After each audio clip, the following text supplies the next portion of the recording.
happiness. They may say, I'll be happy if you give me ice cream or, or playing soccer or Disney World. If you ask an adult, he may tell you, okay, hanging out with my friends is happiness. Or if he thinks in a global, if he has global reflection, he might say, okay, living in a peaceful world. So happiness varies. According to scientists, happiness is related to subjective well-being.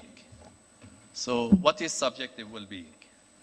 Subjective well-being is a combination of cognitive component, life satisfaction, to what extent I am satisfied with my life, and emotional component, the frequency with which one experiences positive feelings as well as negative feelings. Positive psychology have three pillars dealing with happiness. The first pillar is positive emotion and experiences of a person.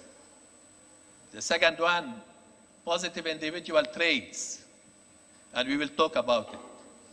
And the third one, positive institutions, which means healthy schools and families.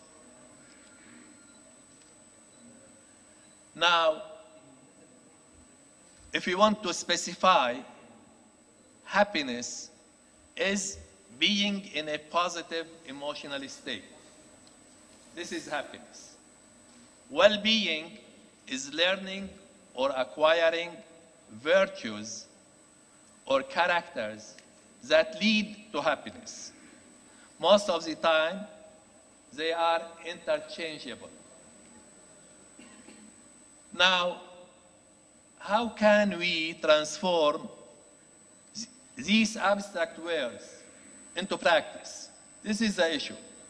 These are very vague words, concepts, happiness, well-being, okay.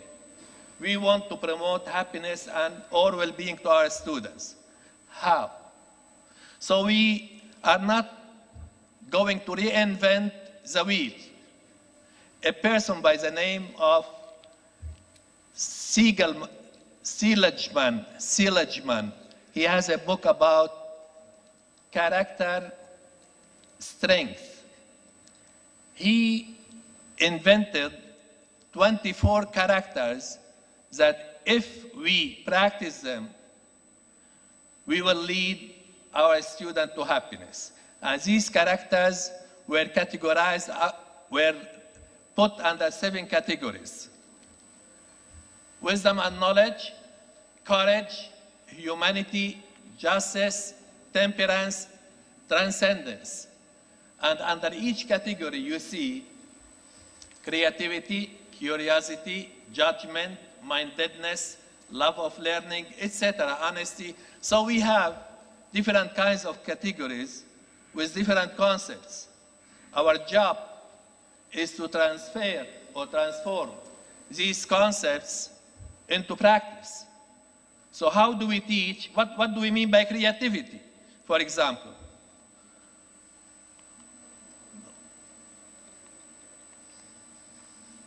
Thinks of new ways to do things, has unique ideas or actions. So how do, as a teacher, can push my students to think in a different way, in a creative way, or curiosity, interested in exploring and discovering things, asks a lot of questions. How do I, as a teacher, can raise curiosity in my students? What activities can be done to raise curiosity, love of learning, and so on?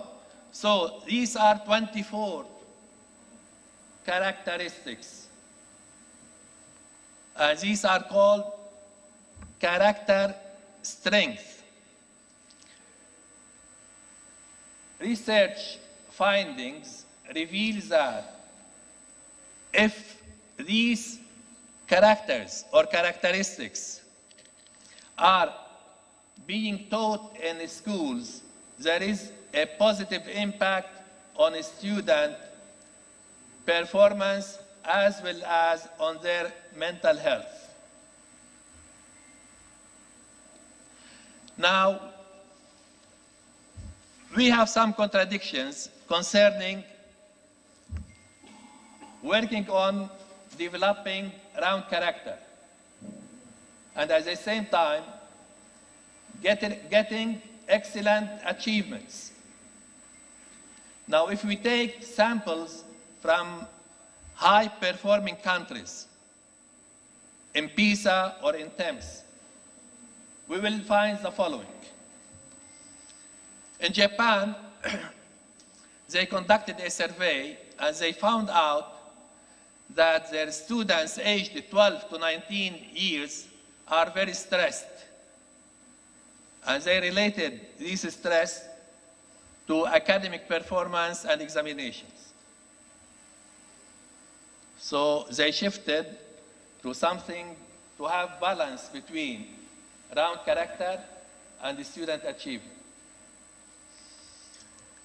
In Republic of Korea, also, they were the highest performing countries in PISA. However, their students were the unhappiest students in OECD countries. What they did, they followed the same issue, having a balanced curriculum, unifying excellence with round character. Singapore, they find out high levels of student stress, and they also related that to the education system, which is called by some as a pressure cooker of stress. And they looked for the problems. They find also that parents' pressure on their children to get high scores in exams lead to this problem. So how can we teach these characteristics? There is a framework which is under three categories: people, process, and place. So people, friendship with other students, good relationship between students and teachers, helping students with special needs, supporting from the local community, parental encouragement, school leadership.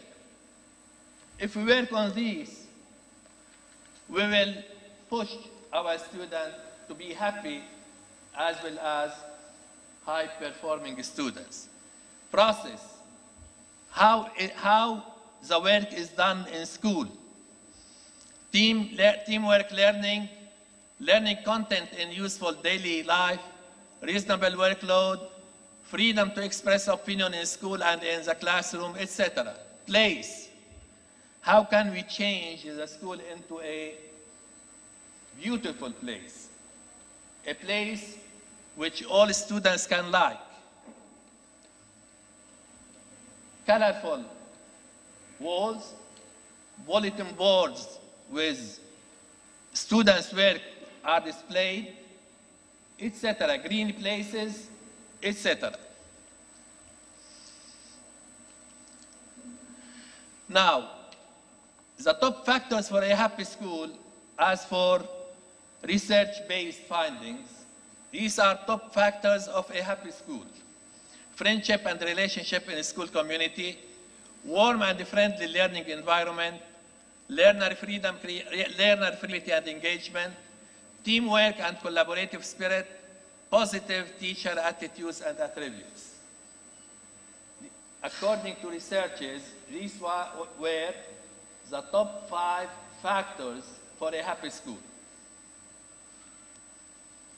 The top 5 factors for an unhappy school: unsafe environment, prone to bullying, high student workload, stress-driven exams, negative learning environment, school atmosphere, negative teacher attitudes and attributes, bad relationship. Top factors for making teaching and learning interesting and enjoyable: engaging teaching and learning approaches, learner freedom, creativity and engagement, teamwork and collaborative spirit, learning as a team between teachers and the students, positive teacher attitudes and attributes.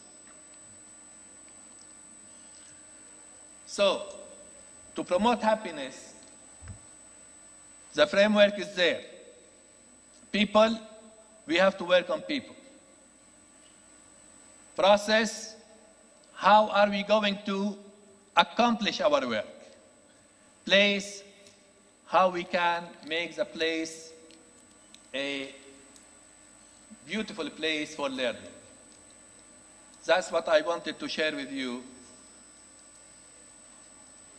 Adopting the 24 character strength will lead to happiness as well as well-being. Thank you.